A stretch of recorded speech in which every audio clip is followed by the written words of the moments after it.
They've been doing very well so far. And they will be attacking first on this match, this map, which means Cloud9 get to ban first on defense. Same exact starting sides as the previous map. Lion will be the first one gone. This is the same operator that Cloud9 banned in map number 1, so not a huge surprise. Lion getting banned in pretty much every competitive match as of late. Yeah, I mean, Lion enables a style of play that a lot of teams just can't be arsed to deal with, you know, and I think with pretty good reason.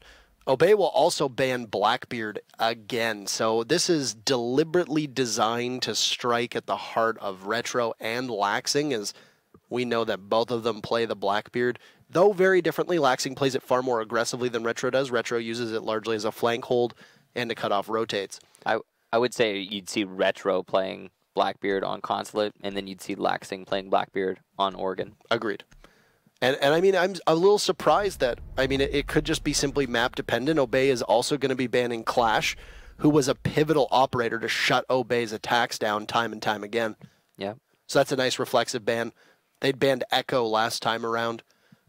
Likely we'll probably see a Mira ban would be my guess here on Oregon, unless Cloud9 just wants to hack it with Mira still on the board. And it'll be Cloud9 banning Valkyrie yet again. So obviously feeling that Valkyrie, an operator that doesn't always work itself into Cloud9's lineup, is quite crucial for Obey on their defenses. Now, I mean, Obey didn't lose a single defense on Consulate, so obviously the Valkyrie ban could still be the strongest option for C9, but you're going to leave a Mira on the table here. You're going to leave a Maestro on the table here. You're going to leave an Echo here. Cloud9 has banned Maestro before, even though it's Goddess's most played operator on defense half the time. It's going to be Retro taking up that mantle today, as you're going to see Goddess playing the Mira. So there were options here that possibly could have hindered Obey more than just this Valkyrie ban. That's going to be something to look on, as Obey is going to start on attack and C9 is going to start on defense. All right, so bottom floor here for the defense. They're going to go down to Laundry.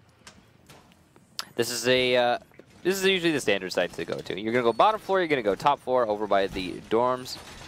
And then from there, you have to pick one of the off sites if you are successful on both of those. So the way Oregon usually plays out, we don't usually see any team manage to take all of their defenses. It's happened before, though it is a rarity. Don't expect it to play out like what we saw with Obey on the first map. That was Consulate.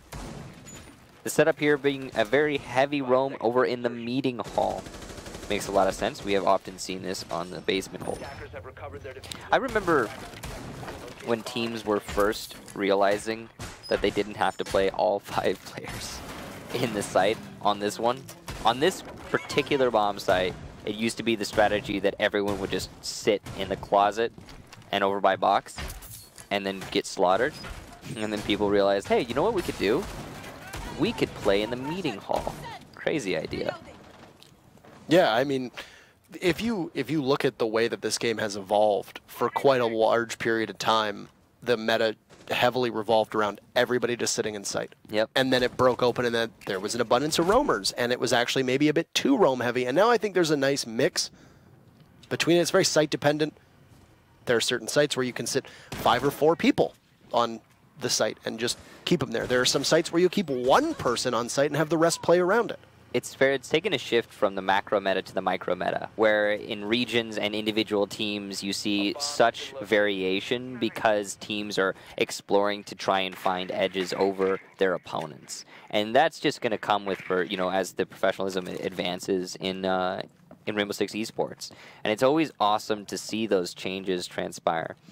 And yeah, it's been a long road for Siege so far. Absolutely. So wisely, C9 has backed off, it appears, for the most part. Laxing inside of Attic, as you've got heavy drone work being done into Meeting Hall. and Sky's just trying to get around as best as he can. You can see my man has lost most of his HP, and then Laxing, who is playing above, will get found out from Bosco. So a good joint effort from Obey in order to get the kill that was needed here. As just a bit of stuttering there from Skies as he tries to walk down the main stairs and get in towards the lobby. So losing your roamer on this early on is obviously not ideal, but as you stated, you still got good site presence here. Burning the ADS underneath the hatch will be Bosco. He'll use his concussive blasts, knowing that the impacts are much more important and vital to take out barbed wire, and most importantly, those evil eyes as well. Soft wall over by construction, and it looks like it's going to be hard destruction to open it up regardless. And once they get this push established, they can take into box, but look at how much time they have left. They're going to have to make this go, go, go. Benji coming up with the EMPs. Sky is looking for a late flank by the main lobby. Here comes the smokes and the gas canisters in response. Benji going to eat a lot of damage before Mark can get Bosco. The push from Benji, though, will bear fruit as Mark gets a double kill. Goddess gets a C4 into Benji, leaving just Skies in the 1 versus 3. The late flank not going to aid him as the rest of his team has been destroyed. And Cloud9 will take the first round. You might get a rehost here as both teams asking possibly some issues with the local server. And we'll see if there's going to be a rehost here between these two teams. But anywho, C9 taking round number 1 for honestly a pretty quick push from Obey that really didn't go anywhere. As you said, you said that it didn't bear any fruit. The circumstance that ultimately cost Obey that round. And by that I mean, of course, just the setup. The defense being so entrenched and the push being called off the main lobby to the back lane. We've seen time and time again that the back lane push coming from construction, coming from tower, it doesn't work 90% of the time. Almost every single time we see that push used, it falls flat. It has worked. It has worked. I'm not saying it's impossible. I'm just saying it doesn't work often. Now, because of the successful defense of the bottom floor, it's going to be a top 4 hold for Cloud9. So they'll go to the one site that makes an awful lot more sense, rather than going with tower or even kitchen. Literally anywhere else. Literally anywhere else on this map in particular, as it appears that I have finally regained my voice. Thank you for bearing with me there. Woo woo. Welcome back. Still, really like the worst timing when you think about it to get sick. Really just, I mean... Are you sick? You okay? Are you serious? What? Well, I thought you were coming off of your sickness. You were like... It's been a week. I thought you were better now. I thought you were like feeling better. Feel better. Okay. I'm not perfect. All right. I've never been perfect. Well, I don't think any of us are perfect, Parker. No, we are imperfectly perfect, right? But no, it's never a good time to obviously lose your voice when you're broadcasting. So that always sucks. But thank you for bearing with me there, as it sounded like I'd swallowed a frog. But upstairs from C9, the way that things are taking shape here with this castle strat up top, designed to try to waste as much time as possible and funnel in your attackers. You've also got the mute jammers down that, when paired with the castle barricades, are going to work quite well. Similar to pairing some nice floral cheese on a hot summer's day with a wonderful glass of rosé.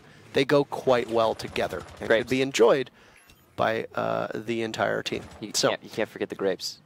Of course. And the crackers. Mm-hmm. His face.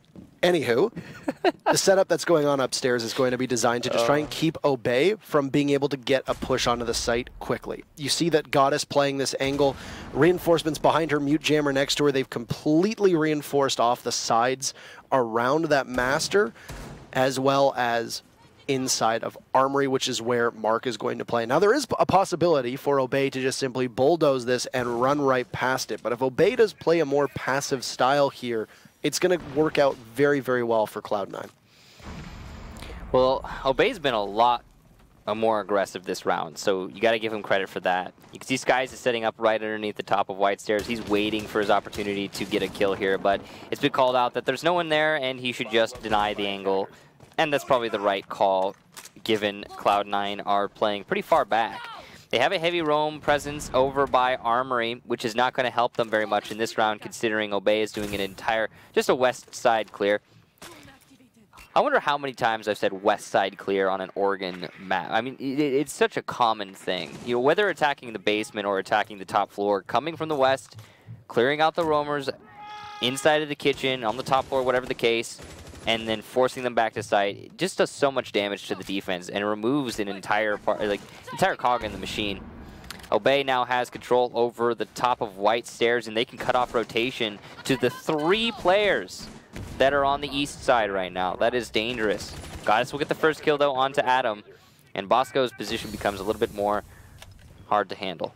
So C9, who had expected a big push to come over from the Armory and Master side of things, have done what they did on the basement here of Oregon, which is pivot. Now they've got their sights trained all the way over towards the big dorms window on the west side of that second floor.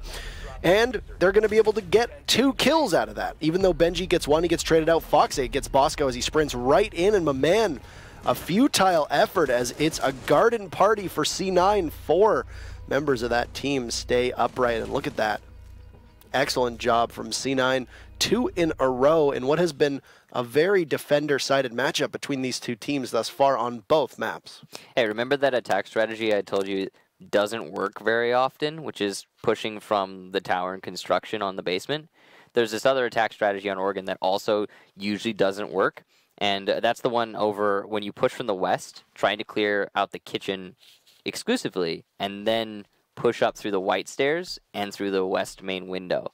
And if that's the only if those are the only prongs to your attack, then you're just bottlenecking yourself as a team.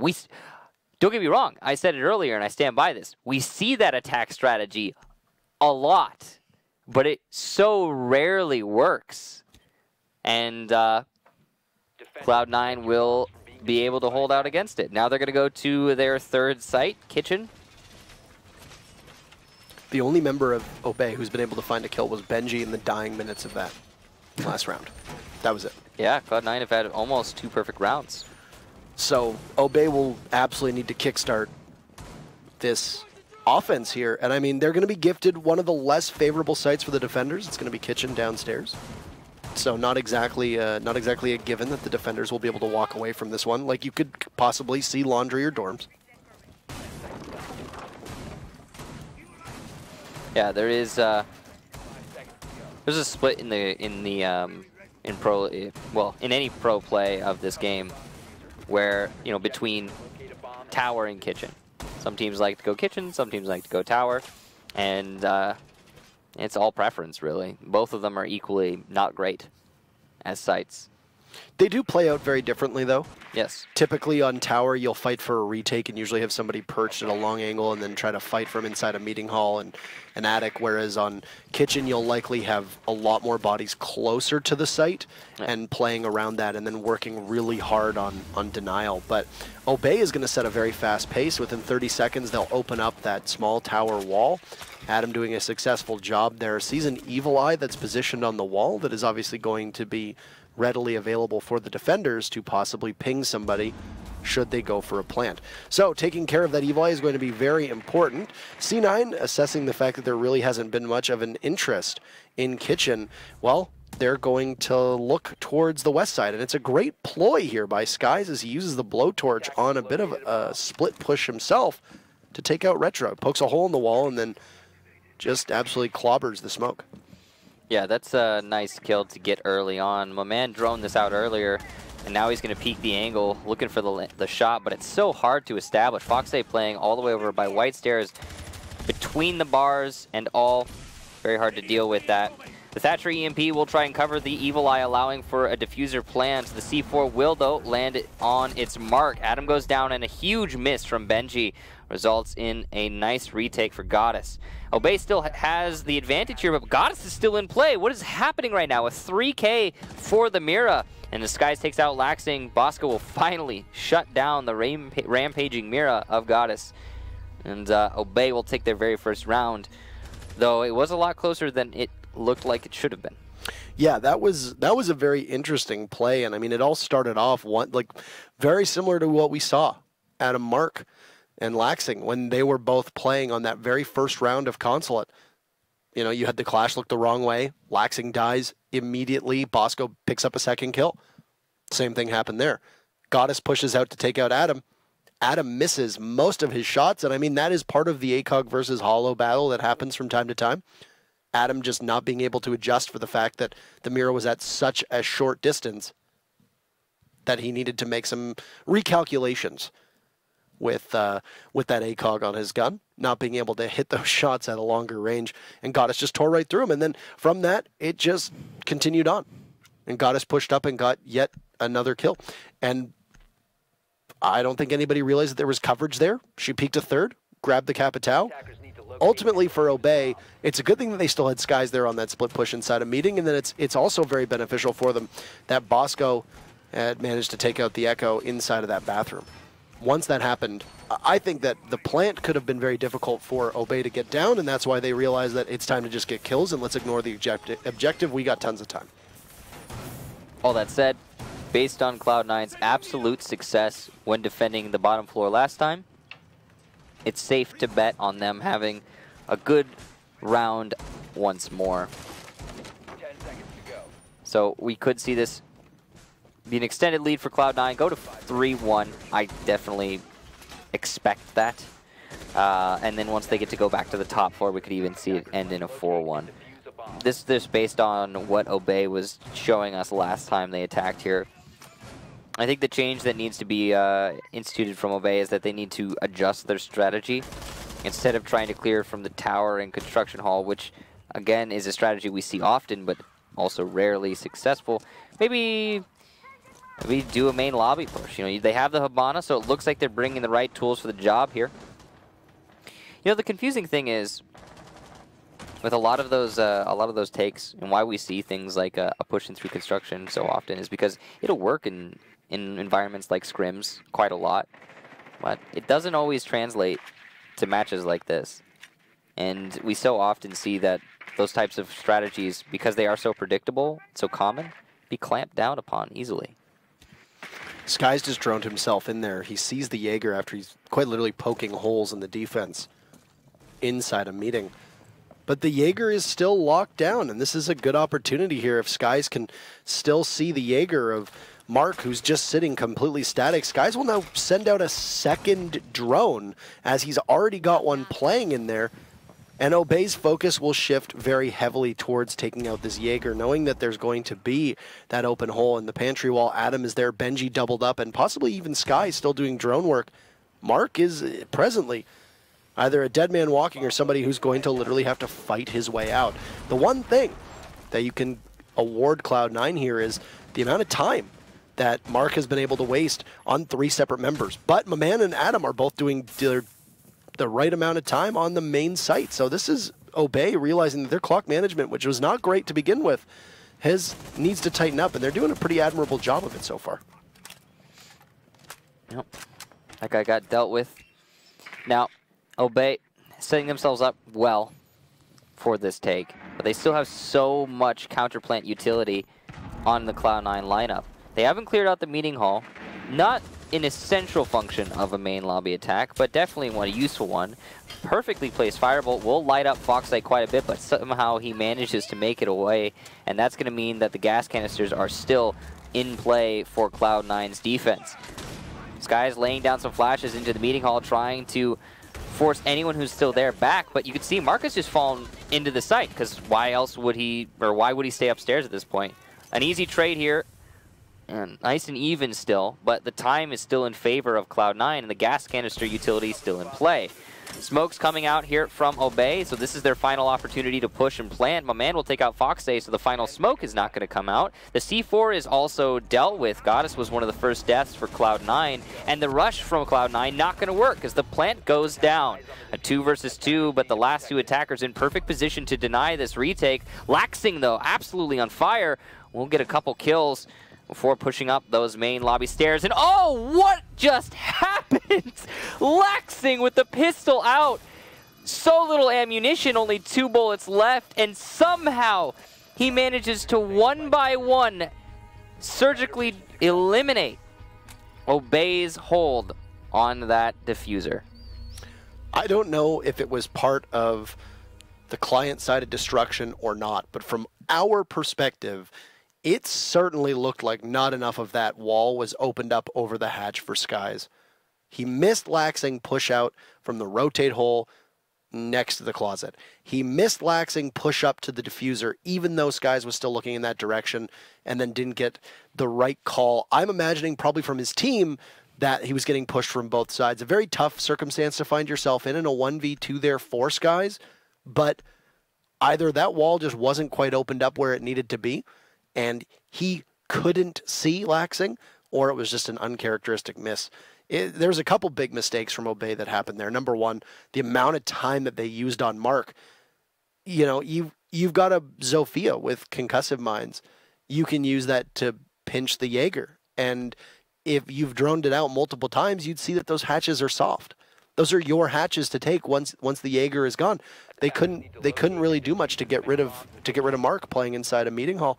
And then on top of that, as you mentioned, that fire arrow went down to get Foxay, and as Foxay rotated out of that small closet to get back to the site, Bosco, who was assisting Maman, had looked away at the last second, and by the time Foxay rotated, it was up to Maman to put away the crossbow, pull out his own gun, and the para tried to get a couple shots in. He really couldn't do it. So good that we were able to capture as much of the breakdown of Obey's style of play there. There was just a number of very tiny mistakes, but when they all add up, it ended up being pretty detrimental.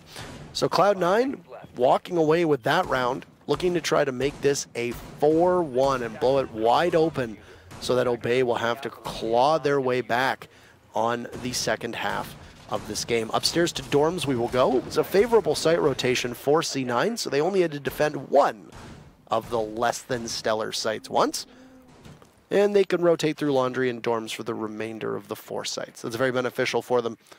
And if they play dorms anyway like they did the last time around, just as they did with laundry, it should go in their favor or at least come pretty darn close.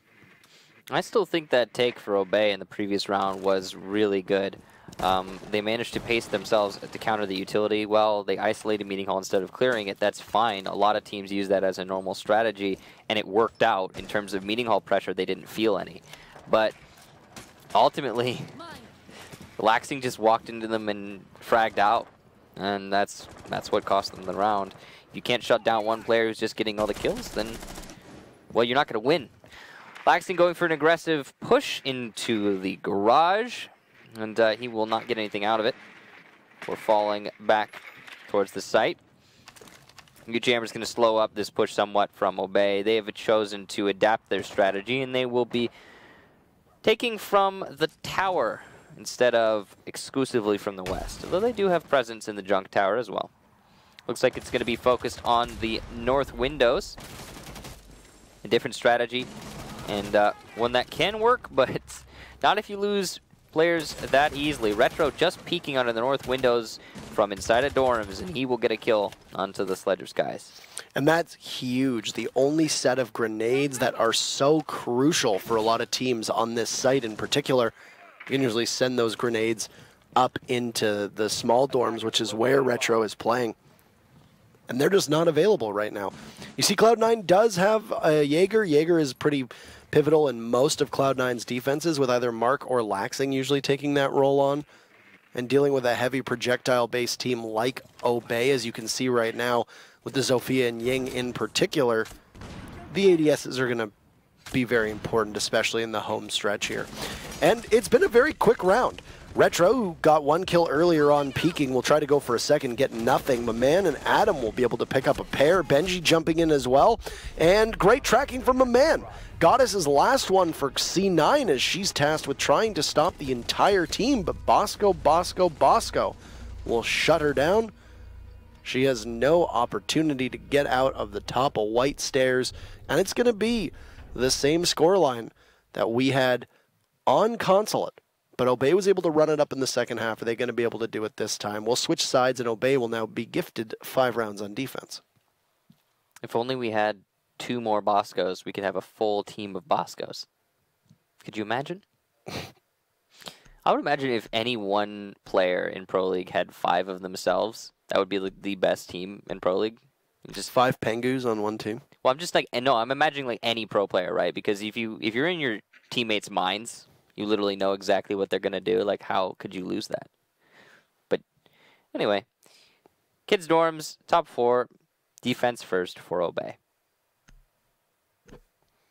Interesting to go upstairs to dorms first. I guess. I mean, Not that strange. They're definitely, for a period of time there, they were definitely a 1 and 2 style site. Then they kind of shifted to a 1A, 1B style of site. yeah. I would say that now that Lion's prevalence has really dropped off, that laundry supply room tends to go back to being the most favored site, but Yeah. it's really up for debate here. Dorms is by no means a poor site to defend, and a lot of teams might feel more comfortable if they feel that their play style and the operators they use are much better suited for that second floor bomb site. I think what really happened with the meta of Oregon is at the beginning it was all preference. And then you saw Ella come out, and Ella, it just made it defense. And that happened for a while. And then when Lion came out, it kind of shifted to, like you said, the rigid, you go here first, you go here second type deal. And then we're back to preference now, really. I mean, Lion's still being really powerful, but hey, we've got an operator ban phase, so he usually doesn't see play. He's banned here. He was banned in the last map. He's banned almost all the time. Anyway, so Cloud9 have to figure out how they're going to attack onto this top floor. Now, the complication for this match is that the last time Cloud9 transitioned to attack, they did not win a single round. They lost 4 in a row, and they lost the match overall. And it was the same exact score going into the second half. Cloud9 were up 3-2, and then it just all started falling apart. So with the lack of the Blackbeard, because of this, him being banned for the second time in a row, they're going to have to change something drastically about how they attack this map, or just in general, if they want to get a win. I think a lot of it too is momentum. I guess, yeah. I think that Obey just grabbed momentum on Consulate, and I think that you could see there was frustration from Cloud9 and a couple of mistakes that they made when they were defending, and I think that those add up. But they still, Obey still went into the second half on the losing side. I meant momentum for C9. Once C9 lost those 2 rounds, I think that was what really broke them wide open. From behind, Foxe able to take out my man. Speaking of breaking them wide open, that was a huge lapse in the defense there. Opening a rotation hole for yourself to use and then not covering it is a blunder and a half. Bosco must have come off the angle at just the wrong moment from above. Yeah, and I mean, you just see the entire kitchen as well. So you've got Cloud9 who just can waltz right into the kitchen here. Great opportunity for Bosco to get a headshot, but he can't land what is needed.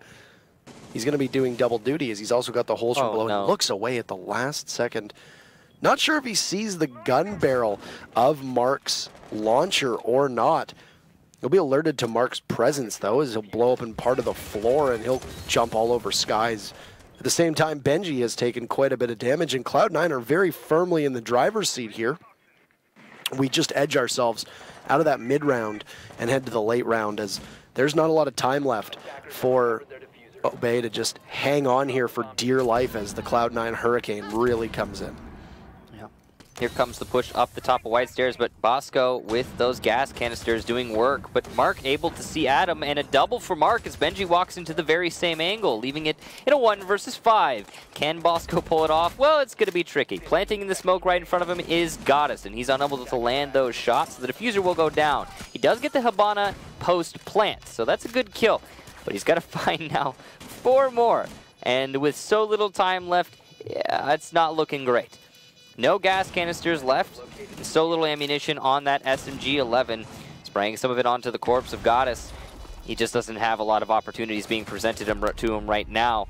He will finally be shut down by Retro. Cloud9 take the very first attack, put themselves into a 4-2 situation. Looks like we're shaping up for map number 3, as the right call there would have been just to relocate into the site and try to hold up the push. But miscall happened. He lost himself to the Zofia of Mark, who was pushing up the white stairs. Pardon me, I believe it was Adam who was peeking the attic window. But overall, yeah, this is not great positioning from Obey. I think was the real underlying point was trying to get at there. Now, it's going to be a top 4 defense once more, sticking to their guns. And likely this time that they're going to not make the same mistakes they did in the previous round. The setup is very much different. They have 2 players playing by kitchen now, 1 inside of the showers to try and just hard hold that position, deny the flank into kitchen. And denying anything in kitchen is going to be pretty important for Obey, as they didn't do a very suitable job last time around. And you just tossed my man's life away at that point. At the top of the stairs, Benji, who had barely survived an interaction, an unfavorable interaction with part of the grenade launcher of Zofia. Just a bit too far away there for Laxing to be able to get it down. Look at that, just poking a very small hole and realizing that there's nobody from Obey on top of White Stairs. Downstairs, speaking of, you've got Adam playing on this electrified mirror window. Let's see if he can possibly get anybody that's also down there. That's Laxing, whose position not too far off, and Maman as well. Inside of that bathroom, so double coverage now from Obey, just underneath the site. Not exactly an extravagant number. Usually some teams will run 3 or 4. I'm thinking of FaZe in particular, and that can end up being their own undoing. From above, Foxe will take down Skies and go for a second. He lands it onto Benji. Excellent gunplay from the IQ. And Cloud9 now, yet again, you said it last round, I'll say it this round, firmly in the driver's seat after 2 very easy kills.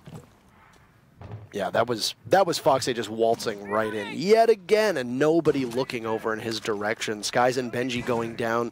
That's a nitro cell off the board. That's a pretty good gadget that can slow down this push. Now Laxing is going to pick up his own double kill downstairs. It was Maman and Adam, both of whom were down there doing double duty, as was noted before.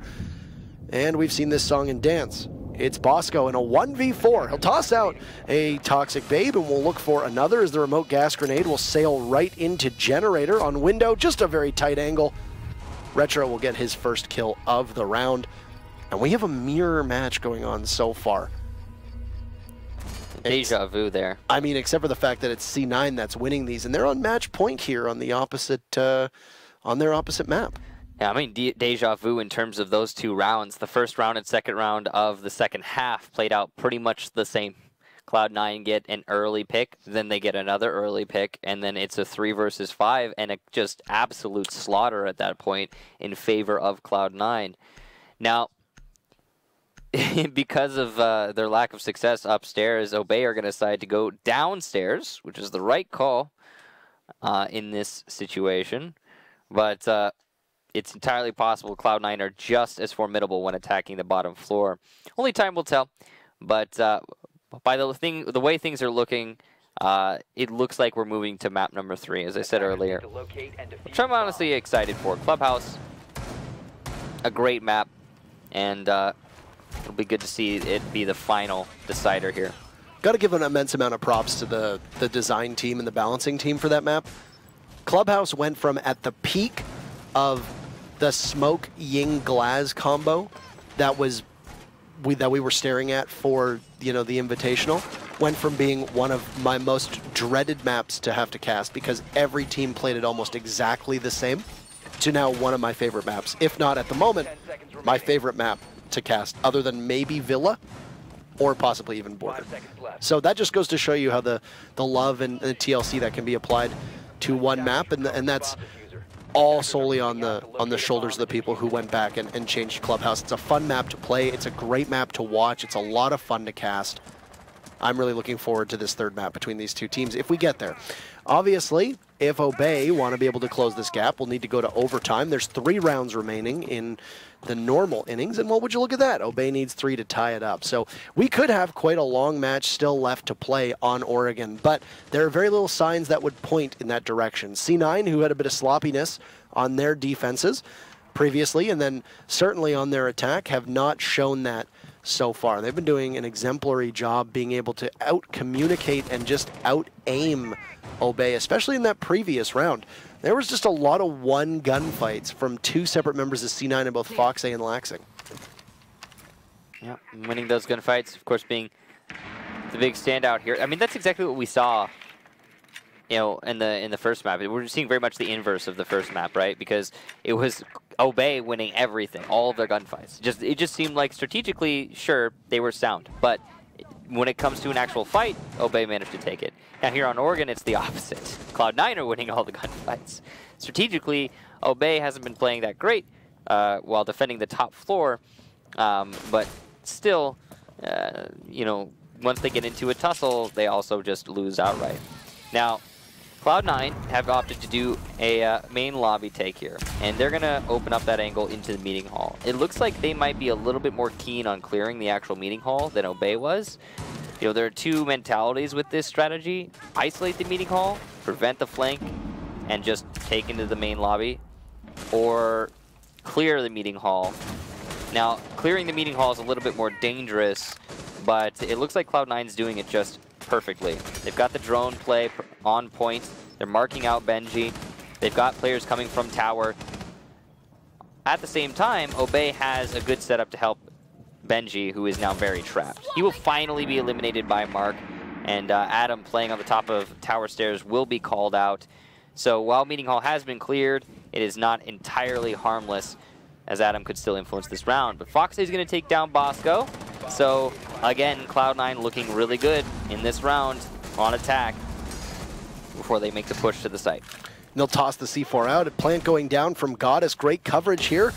Adam will need to try to retake towards the site with an ACOG. He'll have at least some working in his advantage, and he and Maman will double up as they're the only two people from Obey who are still upright from a 2v5 down to a 2v3.